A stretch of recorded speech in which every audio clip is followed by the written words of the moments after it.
उसके दान धर्म का प्रवाह कभी बंद नहीं होता था। हर जगह राजा बढ़ चढ़कर दान दक्षिणा देता था। एक दिन उसके यहाँ एक साधु आया। उसने राजा से कहा, राजन, सुना है तुम बहुत दान धर्म करने वाले राजा हो।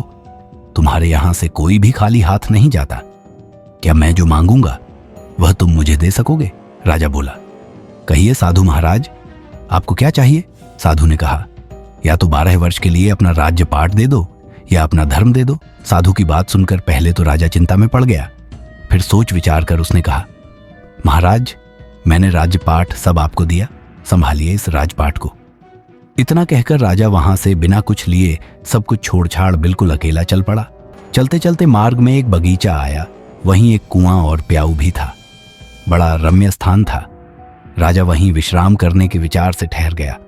अगल बगल देखने पर उसे एक जीर्ण कसा हुआ सुंदर घोड़ा दिखाई दिया, जिसके पास एक सुंदर स्त्री बैठी हुई रो रही थी।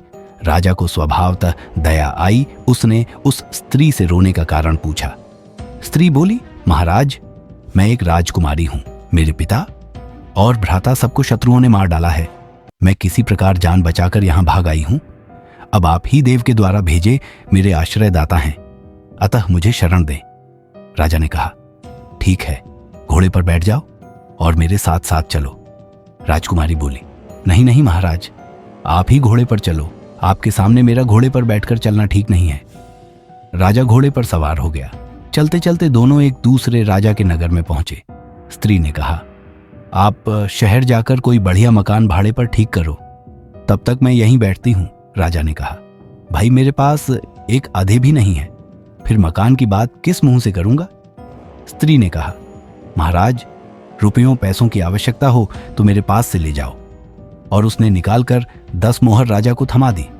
राजा भी मकान ठीक कराया और राजकुमारी को लेकर उसी मकान में गया और उन्हें वहां छोड़कर बाहर से घोड़े और उस स्त्री के लिए भोजन सामग्री ले आया। राजकुमारी ने भोजन तैयार किया और राजा से भोजन करने को कहा। राजा ने कहा, अरे आप भी तो भोजन करो। उसने कहा, नहीं महाराज, पहले आप भोजन कर लें, आपके बाद मैं खा लूंगी। राजा ने भोजन किया, स्त्री ने भी किया। दूसरे दिन उस स्त्री ने कहा, राजन, आपको अधिक कष्ट होता है, काम करने में क्यों ना एक नौकर रख लो। राजा बोला, भाई, मेरे पास तो एक आधे भी नहीं है और तुम मुझसे राजाओं की सी बात कर रही हो। स्त्री ने कहा, राजन, आप असमंजस में ना पड़िए। मैं औरत जात ना हुई होती तो स्वयं इन कामों को कर लाती। आपको कहने भी नहीं जाती।